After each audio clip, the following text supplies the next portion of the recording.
Forget everything you think you know about a basketball game. What you're about to see, it wasn't a game. It was a war zone, an arena that turned into a battlefield, players fighting fans in the stands, security completely powerless, and the one thing that started it all, you will not believe how this chaos began. It sounds insane, right? How can a professional basketball game with thousands of people watching just spiral into an all-out riot?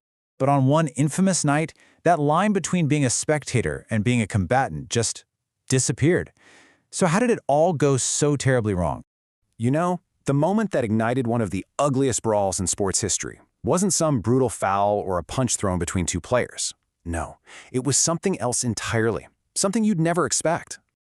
That's right, a single, flimsy, plastic cup, hurled from the stands. That was the tiny spark that lit an absolute powder keg. But you have to understand, this powder keg had been building for a long, long time. Because this fire didn't just start out of nowhere with a cup. Oh no, it had been simmering for years between two teams that, let's be real, absolutely hated each other. We're talking about the Indiana Pacers and the Detroit Pistons. And look, calling them rivals doesn't even do it justice.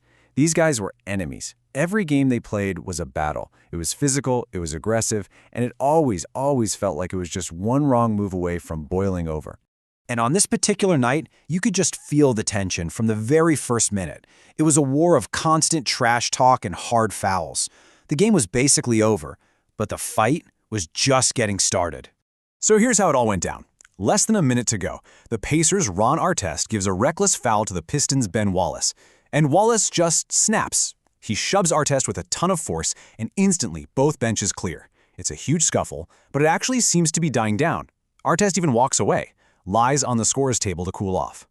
For a split second, a fragile calm takes over. It would not last. That fragile calm, yeah, it lasted for about 10 seconds. Because what happens next is the exact moment this whole thing goes from a simple brawl to an all-out riot. So as Artest is just lying there, a cup comes flying out of the crowd and just smacks him right in the chest. And in that instant, something just breaks. The fight on the court is over, and something far, far worse is about to begin. Artest just explodes. He vaults over the scorer's table, past players, past security, and launches himself into the stands to attack the fan he thinks threw it. The line has been crossed, and there is no going back. And then, all hell breaks loose. Artest is throwing punches deep in the crowd. Other fans start to swarm him, and then some of them start leaping over the barricades, charging onto the court itself to confront other players. His teammates see him surrounded. Steven Jackson charges right in behind him, throwing punches of his own.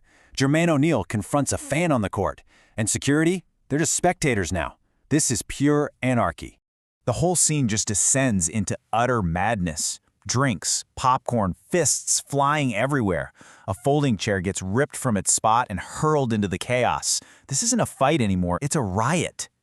As players were finally dragged back to the locker room through a hailstorm of debris, the reality of what had just happened began to sink in. The reckoning was coming, and it was going to be swift, and it was going to be brutal. 9. That's how many players were suspended by the NBA for their roles in that chaos. The punishments were absolutely historic. Ron Artest was suspended for the entire rest of the season. That's 86 games. It's still the longest non-drug-related suspension in NBA history. Steven Jackson got 30 games, Jermaine O'Neal, 15. The fines were massive, careers were derailed, and criminal charges were filed against both players and fans. But the consequences went way beyond just a few players. The entire league was forced to look itself in the mirror. This wasn't just about punishment, this was about survival.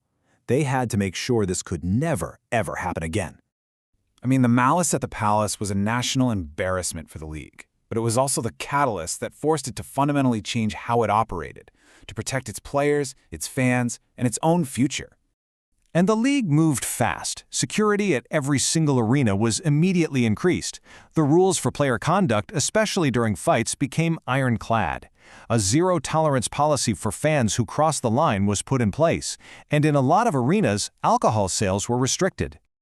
When it's all said and done, this night exposed a terrifying truth. The line between a passionate fan and a violent mob is razor thin. That barrier between the court and the stands, between the athlete and the spectator, it just vanished. And what was left behind was just chaos. The league changed its rules for sure, but the intense passion that fuels sports is stronger than ever. In this age of social media where fans and players interact more directly than ever before, you really have to wonder, how secure is that line today? This was one of the darkest nights in all of sports. If you want to see more, make sure you subscribe, because the story we're breaking down next is even crazier.